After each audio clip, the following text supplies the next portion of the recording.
If your organization is upgrading from 7.5, 7.6, or even earlier to the new Maximo Application Suite, I'd like to encourage you to request to your host company that you go straight to 9.1. Uh, it's possible that you would get offered to go to 9.0, but in 9.0, instead of the checkboxes that you see behind me, which look normal, for example, like 7.6, IBM changed to toggle switches.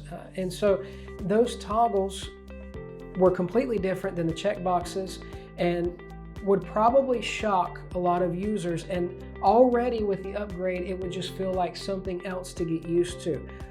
I know ultimately it doesn't feel like it has to be a huge deal, but the thing is, for a lot of users, any type of change, of course, can throw them off and take time to get used to.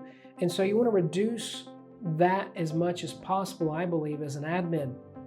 So I'd encourage you to ask the question if you're in the middle of your upgrade process or you're going to negotiate your upgrade, hey, what version are we going to?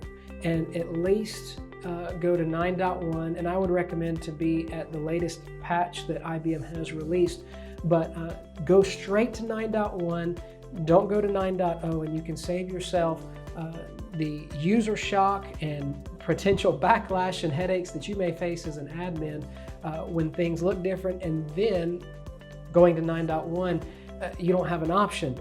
You're going back to checkboxes, and that's a good thing. I learned at Maximo World 2025 that IBM listened to feedback and they went back to checkboxes. And so great update, excited for that. So save yourself the headache and don't roll out 9.0.